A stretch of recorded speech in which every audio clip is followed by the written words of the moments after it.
Welcome to Module 2 of the Awareness Campaign presented by the Riverside County Homelessness Resource Committee.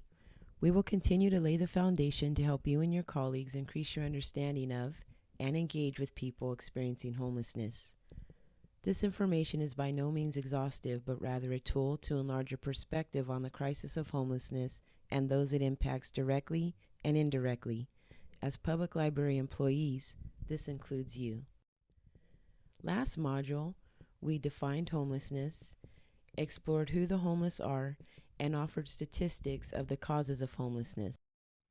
In this module, we will review PersonFirst Language, communication traits of those experiencing homelessness, stigmatizing language, and nonverbal language and communication differences.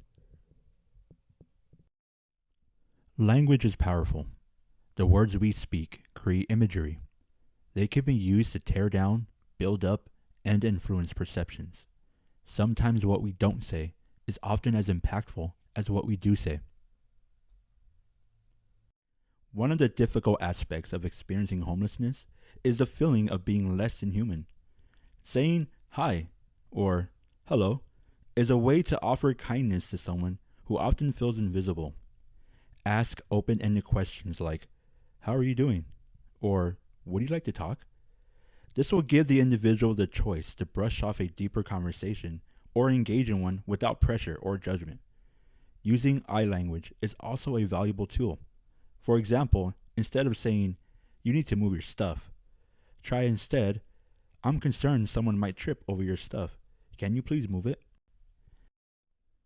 In Module 1, we talked about the importance of person-first language. This is consciously putting the person before the circumstances because we understand that people are defined by more than where they live. So for example, it is better to say people experiencing homelessness as opposed to the homeless. Stigmatizing language. So what is stigmatizing language? Stigmatizing language is not gender identifiers which are harmless. Stigmatizing language is descriptors used out of context. By using identifiers out of context, the hearer is aware of your personal bias. For example, a general identifier of this person is the man in the blue hat. The stigmatizing alternative of this same man is the homeless guy. Can you tell which of these people is experiencing homelessness? The way you identify them is what makes the language stigmatizing. Why not identify them both with a general identifier such as the man in the black t-shirt? Nonverbal communication is a predominant form of communication between people. It's a way of communicating to another person through your body language, including, but not limited to, eye contact, hand gestures, and facial expressions. Nonverbal cues speak loudest. Try saying yes while shaking your head no. When engaging an individual experiencing homelessness, smiling can convey friendliness and acceptance. Eye contact is an important part of nonverbal communication, as it shows respect for the person you're talking with. Proper posture and being attentive, like you were talking to your boss or professor, would show the person you are talking with that they have your undivided attention. Here are some nonverbal communication do's and don'ts. Closed arms versus open body language. Sitting next to versus towering over. Which body language style would make you feel more comfortable and accepted? Note then that people who are experiencing homelessness are more attuned to body language than verbal language. Language differences. People experiencing homelessness speak, argue, and hear differently than you. The tone, volume, and pitch you use indicate if you are happy or not.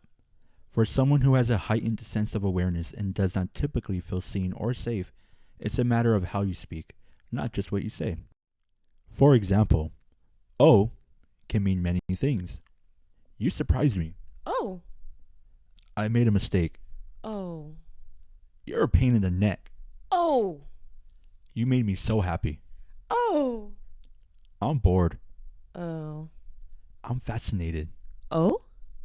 "I don't understand." Oh.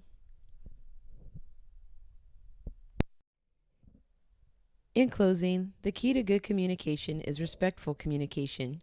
You've learned today that we show respect by using people-first language, being sensitive to the communication traits of people experiencing homelessness, refraining from stigmatizing language, and practicing nonverbal language that is consistent with your message.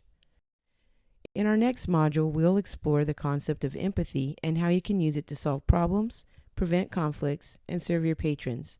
Thank you for viewing Module 2, and see you next time.